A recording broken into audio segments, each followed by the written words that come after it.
Hello everyone, here I am, back with a third round of spooky movie mini-reviews for October 2025. Up first, we have something rare for this channel. It's a new movie!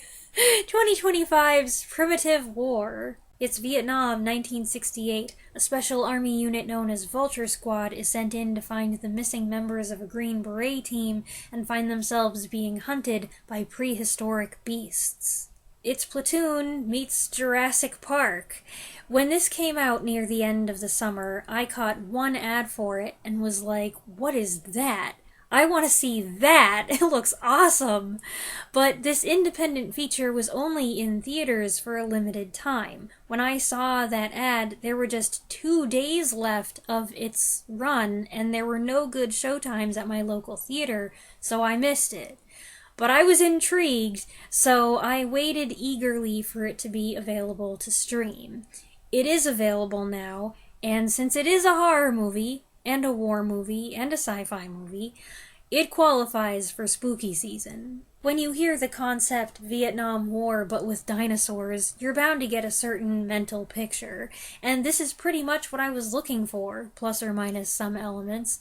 Overall, I found it an entertaining, absorbing, and exhilarating movie. At 2 hours 13 minutes, it's a trifle long, but for the most part it moves quickly and you don't feel how long it is, and if it's dinos you want, you'll be satisfied, because it's packed. Generally, the effects are really good. There are a few questionable images, but the variety of creatures is impressive, as are the designs. I actually thought to myself that some of these effects looked better than some of the ones in Jurassic World, Fallen Kingdom, and Dominion. This is far more violent and gory than any of the Jurassic films, with some vicious attacks. There's one raptor scene that's especially... Woo! They are the main baddies here, specifically Utah raptors, a name that I had to get from the internet because I am not that well versed in dinosaurs.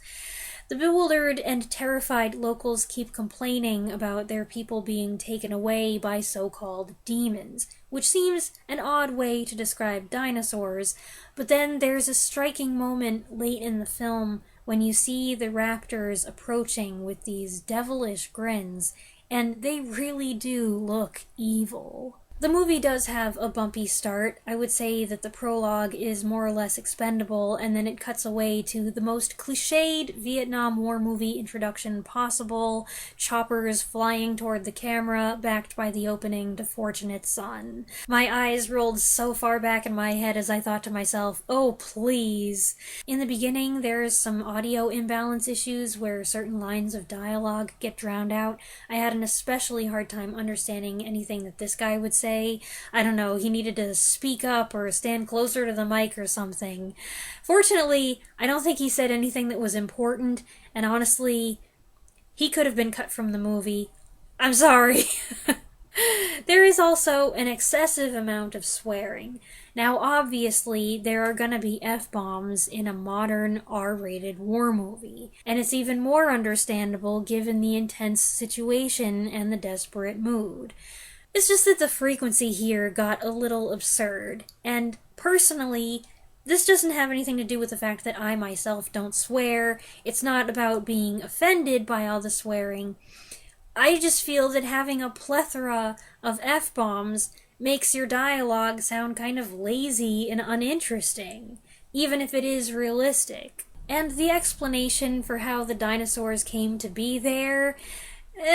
it's enough to patch the story together, but it's hardly plausible, and the offhand way they introduce it tells me they know how silly it sounds, and they wanted to gloss over it as quickly and subtly as possible. But it's a movie about soldiers encountering dinosaurs in Vietnam. You've got to cut it some slack, otherwise, what are you watching it for?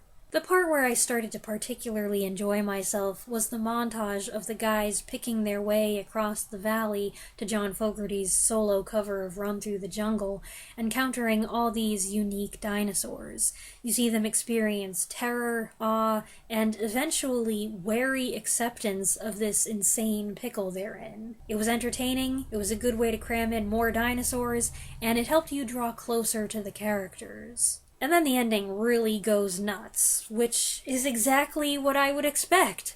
Is it kind of ridiculous in its epicness? Yes, but I think the attitude was go big or go home. In the end title sequence, you keep seeing one name over and over, Luke Spark. He was director, producer, he adapted the screenplay, he was the editor. Basically, this project was his baby, but he's a relatively young filmmaker, which makes it all the more impressive. This wasn't some small-scale indie movie. There were a lot of people involved, many moving parts to juggle, and a heck of a lot of dinosaurs to make convincing. Without a big studio backing you up, that's a crazy ambitious undertaking. And while the result isn't perfect, it's pretty darn good. Primitive War is an adaptation of a novel, the first in a series, by Ethan Pettis. At the time of the film's release, I heard a few rave reviews of the book, so while I waited, I bought a copy, and I was really excited for it. I dived right in, and I thought I would love it. I wanted to gobble it up, and I tried. I really did. But this did not work for me. I found it tedious. There's a lot of detail, there's too much detail, it drags the story out, and the viewpoint jumps from person to person, and every single character has something going on, and it's very repetitive, and eventually, around 100 pages, I gave up. I did suspect it would work better as a movie, and I was right. That 100 pages was covered more efficiently in 30 minutes, and I think they made smart choices with things that they cut and changes that they made. I will hold on to the book. Maybe I'll give it another try in a few years. Movie number 2 is 2001's The Others. 3 servants arrive at a remote mansion for work and find their new employer is a woman fiercely protective of her children who have an intense sensitivity to sunlight. Their unconventional existence becomes even more strained when the girl claims there are intruders who no one else can see. This is a moody, haunted house story, Nicole Kidman leading the cast as the mother, whose strict rules include no noise, no bright lights, and the doors remaining locked at all times. Kidman gives a striking, neurotic performance, and her period-appropriate hair and wardrobe are enviable. Fionnuala Flanagan is also engaging and enigmatic, and there are commendable performances from the child actors Alakina Mann and James Bentley. He has one of the most worried expressions I've ever seen on a little boy. Unfortunately for anyone watching this video who's really excited for my shocked reaction to the ending, I had already seen this. Granted, that was a long time ago, but while there was a lot I had forgotten, including details about the twist, that one nugget that turns the whole thing on its head has always stayed with me. It's a good twist, the kind that blows your mind and you never forget. I won't spoil it for anyone who hasn't seen the movie, and don't you do it either, you in the comments. But I will say this. There are some films, once you've seen them, you'll never be able to view them the same way again. The element of surprise is gone. And that's true here. But knowing doesn't ruin the experience. It just makes you reevaluate what you're witnessing, and there is new value in that. And the film is still both stimulating and thought-provoking. I don't know how it holds up if you've seen it 3 or 4 times, but it's a brilliant concept and an eerie movie regardless. It's stylish and melancholy, a drama that's also a bona fide horror film, and one that isn't afraid to use the occasional cheap tactic, like a music sting jump scare when nothing actually happens. It's also very Catholic, which seems odd given the setting is the Isle of Jersey, 1945. But this was a Spanish production, directed by Alejandro Amenabar, who also wrote the screenplay and composed the score. The majority of the crew were Spanish, and much of it was filmed in Spain. Had the film actually been in Spanish, this element wouldn't have stood out as much, since historically devout Roman Catholicism is much more a part of Spanish culture than British culture. In context, though, for these British characters, you could interpret it as just one more thing that's unusual here. Movie number 3 is 1932's Rome Express. As an assortment of passengers travel aboard a train from Paris to Rome, they find themselves involved with the theft of a famous painting, a work that more than one person is willing to kill for. This is not a spooky movie, and it really shouldn't be on this list, but it does feature a couple spooky movie alumni, and I'm going to use that as my loophole. Conrad Veidt and Cedric Hardwicke both featured in some classic horror flicks and thrillers. Plus, there is a mystery here, and it is a thriller. This film is like a precursor to Murder on the Orient Express and The Lady Vanishes, though it's not as complex or heavy as the former, nor as witty as the latter. The great news is that if you like either or both Murder on the Orient Express and The Lady Vanishes, you'll probably enjoy this one too. The plot and the characters are entertaining, it's suspenseful, and it's nice to see the early 30s furnishings and traveling clothes. Notable Murder on the Orient Express adaptations are replicas of this time period, but this is the real deal. Also, this movie is reflective of the pre-code era in which it was made, albeit unofficially, since this is a British movie. It receives its highest marks for editing and special effects. The film moves quite quickly, but makes time for some fun audio-visual gags, and the camera work and effects are pretty sophisticated. By the time it was nearing its climax, I was ready for it to be over, but I'm not saying it had worn out its welcome. It was just clear the journey had reached its end, and all the best parts were past. Overall, I found this a quaint and enjoyable mystery thriller. Movie number 4 is 2023's No One Will Save You. A reclusive young woman living on her own in the woods finds herself locked in a bitter struggle when aliens invade her home. I was really excited to finally see this one. I heard a positive review back when it debuted, but as far as I could tell, it was only available on Hulu. And then a couple weeks ago, I saw it in an ad for the Roku channel. So onto the spooky movie list it went. It started off strong. It's a home invasion movie, but with aliens, centered around a girl whose eccentric tranquility is upset when she wakes to find an extraterrestrial in her house. The whole first act is really good, a fresh take on a concept that it pulls off very well. And then it takes an unexpected turn, and that was fine, but I gradually started to feel concerned that this might be a when a stranger calls situation where all the stuff you're excited for happens at the beginning. It wasn't quite like that, but it did end up veering beyond the simple premise that had attracted me into more esoteric territory. Opinions probably differ on the outcome, but for my mom and me, it left us scratching our heads with disgruntled looks on our faces. The film's got an interesting setting, a remote, old-fashioned house, charmingly cluttered with antiquated decor. The heroine is played by Caitlin Dever, who gives a good performance as a seamstress who sells her vintage clothes online and keeps to herself for a reason. She's clearly not someone who's prepared to fight an alien, and especially not in the middle of the night running around barefoot in her old-fashioned nightgown.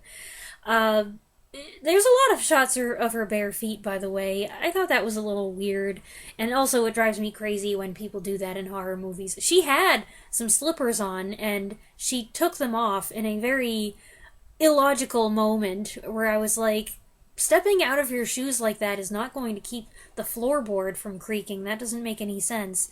But then she just runs around barefoot, and we're reminded of it constantly by shots of her feet, and there's broken glass everywhere, and she steps in that, of course, and I just feel like, hey, just stop for 2 seconds and put your shoes on. And then, like, she gets a break, and she goes rushing outside to her car, and the walkway and the driveway are crushed stone, and she doesn't stop. Like, she could totally stop to put shoes on, but she doesn't. And that just seems stupid to me. I don't like that trope. And I don't know if it's to up the ante, to be like, oh, and this situation's even scarier because she doesn't have any shoes on.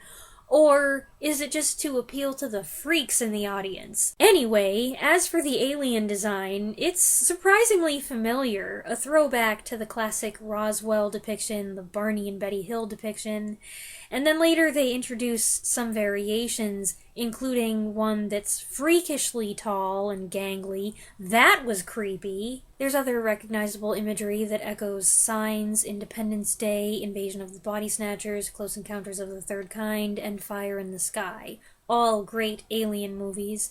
Whether these visual references were intentional or not, I don't know. You could also liken this to that episode of The Twilight Zone, The Invaders. I was really enjoying the movie until it began to feel like too much. There were too many vague things happening, too many instances where a scene would build up and up and up, and then boom! We were transported somewhere else, and we'd have to figure out what's going on. And that was disorienting, and there were a couple, wait, was that just a dream moments, and that was frustrating, and it just felt like writer-director Brian Duffield knew what he wanted to do, but had some trouble with the transitions from one stage to the next. The movie definitely has scary sequences, and I'm not saying it was a complete waste of time. There's some good stuff in there. It just seems like the deeper message that they wanted to convey about grief, loneliness, etc. got muddled.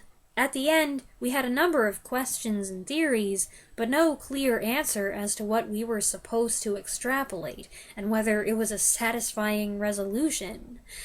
The first half, though, that was really good. Movie number 5 is 1971's Let's Scare Jessica to Death. After a 6-month sojourn in psychiatric care, Jessica moves with her husband and friend to an old house in the country for a fresh start. But when she begins seeing things and hearing voices, she questions her tenuous grip on reality. I never heard anyone talk about this movie until a couple years ago, when people suddenly started recommending it, and now it feels like I hear about it all the time. I've had 3 or 4 comments about it just within the last 2 weeks, so I finally gave it a shot. For starters, it's got a great title that really grabs your attention, and Zora Lampert gives a sensitive performance as Jessica. She's working hard to conceal her mental fragility, even as she's trying to figure out if what she's witnessing is actually real. It's got unsettling music and some striking visuals, like an orange sunset, a mysterious girl in white, spooky gravestone etchings, the old house with its imposing tower, and it gradually builds to an unsettling climax. However, while I appreciate these particular elements, I didn't care for the movie as a whole. It is very, very 70s, and that's an observation that will make some viewers say, nice, and others say, ugh. Speaking for myself, there are plenty of 70s films that I enjoy, that I love, but it's not a period I prefer. Many movies from the late 60s to the mid-70s have characteristics that just don't appeal to me.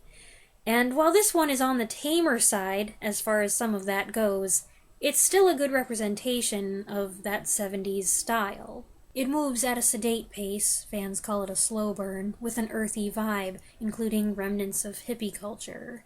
And everyone's behavior is just strange enough that it's hard to determine who in this story is acting weird. There isn't really a baseline of normalcy established, or at least that's how it seemed to me. Even the, I'll say, normal characters had an air of artificiality to them. The slow, psychological, atmospheric nature of the film is fine, and I knew ahead of time it would be like that, though it was a little more like that than I anticipated. But I didn't care for the direction the story took. It is an interesting take on what it is, and it does some different things with that concept. I'm being evasive on purpose because I don't want to spoil it. But my reaction was, oh, what's this? And on top of that, it seemed fairly obvious what was going on. There were hints along the way, and then one scene brought to mind a certain 19th century Gothic novel. And then it was like, case closed. I don't think this was me being clever, there just wasn't much mystery here. And this had been sold to me as a very ambiguous movie. And I will say there are a few things that they don't bother to explain, but what was really going on at the core of it, it just wasn't that mysterious at all. Because so many people recommended this to me so highly and with such confidence, I'm reluctant to share what I'm sure is a disappointing review. But I hope most of you value honesty as much as positivity, and the truth is, I just didn't like this movie. If others are fans of it, that's fine, but it wasn't for me. Movie number 6 is 1958's Corridors of Blood, also known as Doctor from Seven Dials. In London, 1840, Boris Karloff's doctor becomes so distraught over the pain his patients suffer when he operates that he sets about discovering an anesthetic. As he tests his concoctions on himself, he falls into the hands of a seedy crowd running a cadaver scam. If this were real life, and you were wheeled into the operating room and saw Boris Karloff coming toward you with a scalpel in his hand, you might run for the door.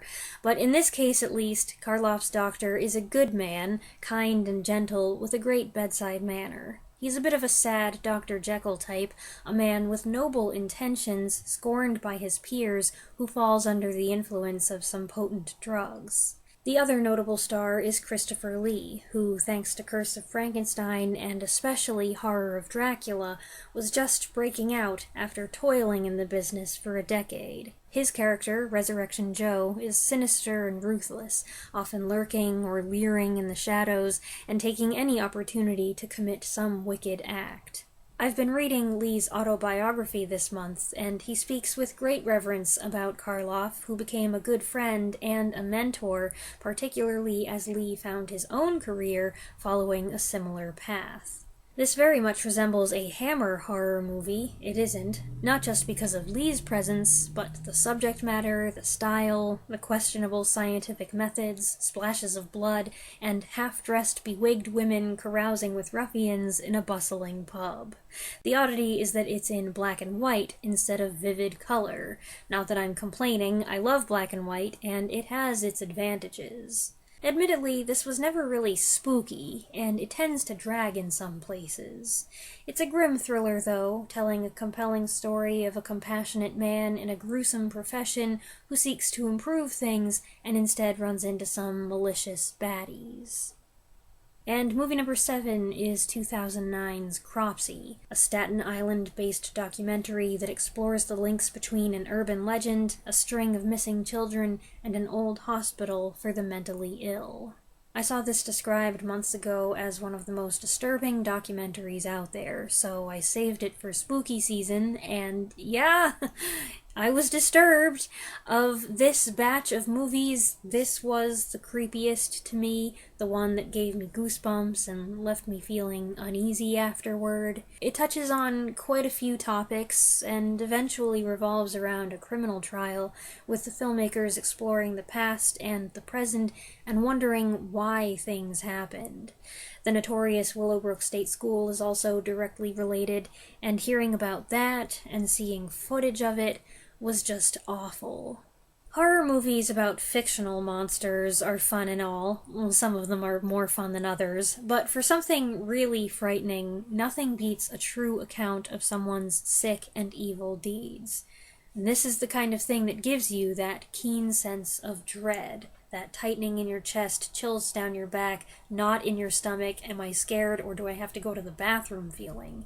And the feeling is so intense because you know this really happened, and it could happen to anyone. I get the same feeling going down the serial killer rabbit hole on Wikipedia, or watching YouTube videos about unsolved murders, mysterious disappearances, sketchy encounters in remote places, and unprovoked attacks perpetrated by seriously deranged individuals. I know those kinds of videos aren't for everyone, and some of you may be kind of shocked that I watch those kinds of videos sometimes, but if you want to know what I go to when I want to get the willies, there's your answer! Was this documentary well made? Yes. Did I think it was good? Yes. Am I glad I watched it? Yeah, it disturbed me, but it was informative, it was interesting, and I'm sure I'll remember it for a long time. I didn't intend to wrap this up on such a dark note. It was actually my plan to close with a review of a movie related to one I talked about last week, but I didn't get to watch it yet. There's only so much time, and I ran out of it. Fortunately, I have one more week to squeeze a few more movies in. I hope you enjoyed this collection of spooky reviews. As usual, you can find the films and where I watched them in the description, and I'll be back next Saturday with our fourth and final round. Thanks for watching. Bye!